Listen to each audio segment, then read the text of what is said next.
Hello students, how are you. Hopefully आप सब बहुत अच्छे होंगे। देखिए बेटा, आज मैं आपके सामने रदरफोर्ड एटॉमिक मॉडल से related Rutherford alpha scattering experiment explain कर रहा हूँ एक नए व्यू में, एक नए तरीके से। Specially this is very helpful for the objective IIT JEE NEET. इसका जो सब्जेक्टिव वर्जन है, सब्जेक्टिव में क्या क्या पूछ सकते हैं वो मैं ऑलरेडी आपको एक्सप्लेन कर चुका हूँ और आपके पास इसका वीडियो भी आ चुका है, आपने देख भी लिया होगा। ठीक है, सो देखिए, Rutherford alpha scattering experiment, you know, it was the for discovery of nucleus. ठीक है, बट इस एक्सपेरिमेंट में इन्होंने क्या करा था, रेडियम और पोलोनियम टाइप के कुछ सब्सटेंस लिए थे। और ये जो सब्सटेंस है बेटा, as you know, radioactive substances कह लीजिए इनको। Radioactive substances are those which can emit alpha, beta and gamma particles। हमने यहाँ से इनके अल्फा पार्टिकल्स को लिया। ये लेड ब्लॉक चैम्बर है, लेड में ब्लॉक बंद है, नहीं तो रेडिएशन फैल सकता है। अल्फा पार्टिकल्स को हमने यहाँ से बाहर निकाला। Alpha particles are what basically, alpha particles are doubly charged helium, doubly positive charged helium and can be written as He2+, or you can represent as helium, but it is a helium nucleus. Basically helium is not alpha particle. Helium nucleus is can be considered as alpha particles because helium nucleus has +2 unit charge, 4 unit mass.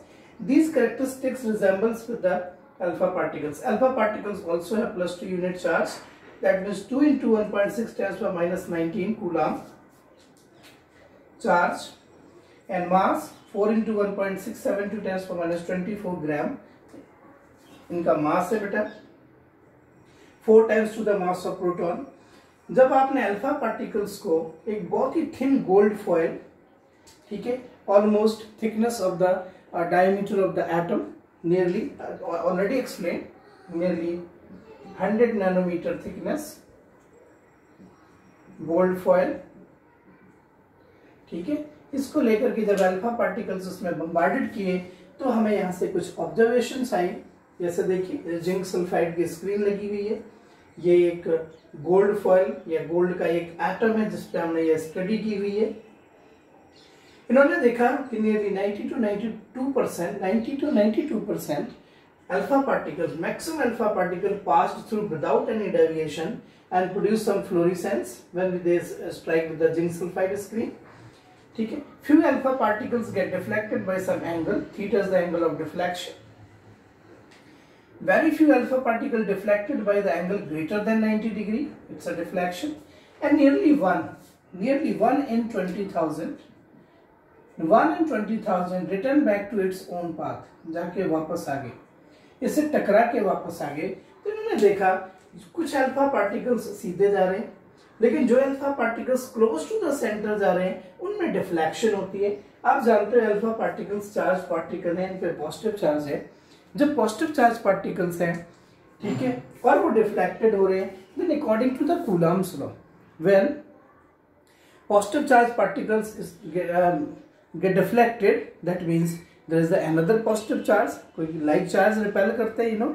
सो इनकी deflection ये show कर रही है कि यहाँ पे कहीं कोई पॉजिटिव चार्ज सेंटर है। जब ये अल्फा पार्टिकल्स और क्लोज से डाले गए तो और ज्यादा एंगल पे डिफ्लेक्टेड हुए, इसका मतलब रिपल्शन बढ़ गया। और कुछ तो ऐसे थे सीधे जाके वापस आ गए। जो सीधे जाके वापस आया, इन्होंने 2-3 चीजें प्रूव की कि एक तो यहाँ पे पॉजिटिव चार्ज बॉडी है, प्लस ये जो बॉडी है ये बहुत ही हार्ड है, रिजिड है। इसी को बाद में न्यूक्लियस कहा गया। और इस सेंटर को न्यूक्लियस जिसको कहा गया, इस पे जो पॉजिटिव चार्ज होगा वो Z/E के बराबर होगा। E is the charge on electron, Z is atomic number, मतलब यहाँ पे एटॉमिक नंबर के बराबर प्रोटॉन्स होंगे। कितने होंगे? एटॉमिक नंबर के बराबर प्रोटॉन्स होंगे, we already discuss. So number of protons अगर Z है और एक प्रोटॉन पे इलेक्ट्रॉन के बराबर चार्ज होता है, तो this charge becomes equal to Z/E। Remember, this is the charge on nucleus, can be asked. ठीक है, ये चीज मिली हमें, यहाँ से न्यूक्लियस का पता लगा एंड ओवरऑल ये पता लग गया कि एटम का मैक्सिमम पार्ट एम्प्टी है, उसमें इलेक्ट्रॉन्स प्रेजेंट है, सेंटर पे एक पार्ट है, पोर्शन है, बहुत स्मॉल साइज है इसकी। Size of the nucleus is also find out. It is found to be directly proportional to the mass number raised to the power 1/3. A is the mass number, and basically mass number, you already studied mass number equal to the number of protons plus number of neutrons. But जब ये experiment हुआ तब तक neutron की discovery नहीं हुई थी, इसलिए मास नंबर जो होगा आपको वैल्यू गिवन होगी, ठीक है। और जब आप इसको प्रोपोर्शनलिटी का साइन हटा दो, then it is a very useful relation, that means radius of nucleus depends upon the mass number. Mass number अगर ज्यादा होगा तो रेडियस ऑफ न्यूक्लियस भी ज्यादा होगी। ये फॉर्मूला आगे के लिए याद रख लीजिए, 1.33 इंटू 10⁻13 इंटू मास नंबर की power 1/3 in centimetre is the mass number, and mass number equal to number of neutrons and number of protons. Okay बेटा, इसके अलावा इसमें थोड़ी सी और स्टडी की गई।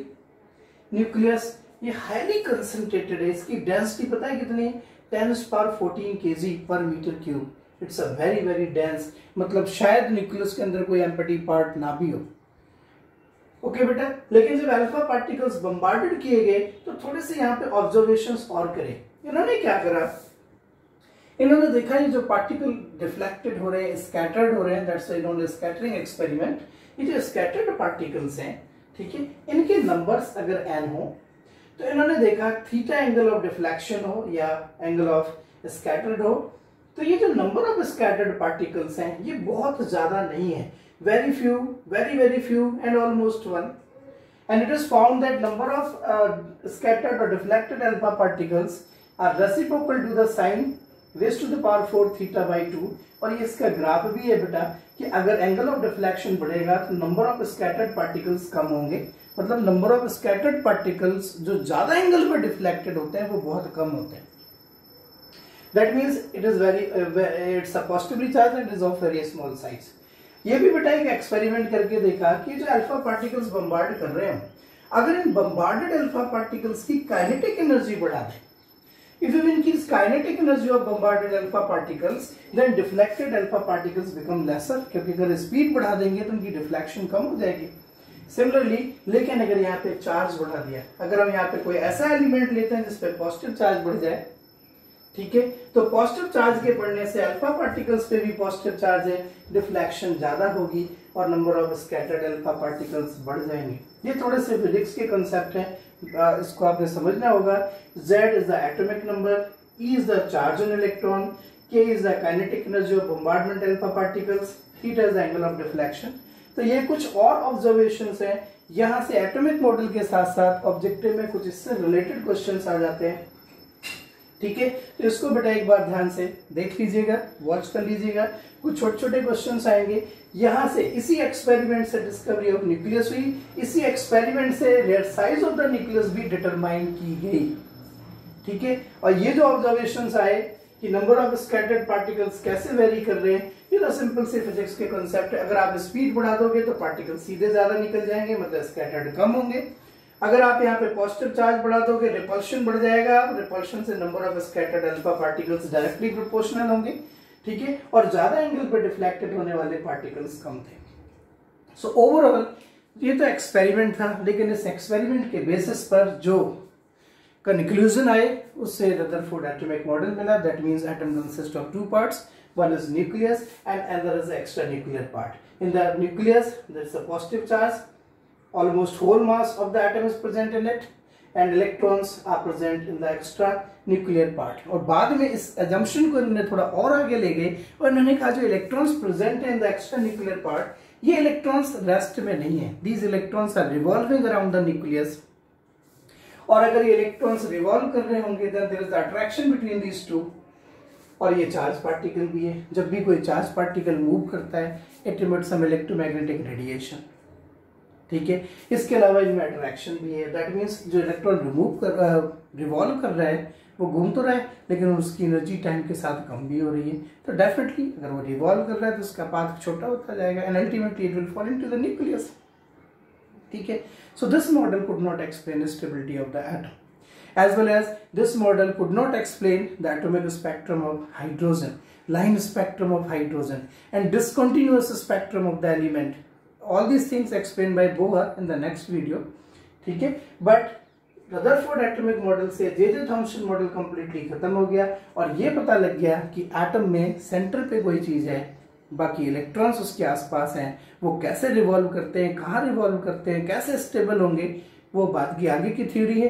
बट इन ऑब्जर्वेशंस के बेसिस पर आपको ऑब्जेक्टिव क्वेश्चंस मिल सकते हैं। So please watch this experiment as for the competition purpose IIT JEE NEET. ठीक है, वैसे सब्जेक्टिव पॉइंट ऑफ व्यू से आपको ऑलरेडी डिस्कस करा। This graph is very important, you can draw graph for this one also, almost similar. Kinetic energy वाला graph अगर आप बनाओगे तो ऑलमोस्ट सिमिलर है, ऑलमोस्ट लाइक दिस।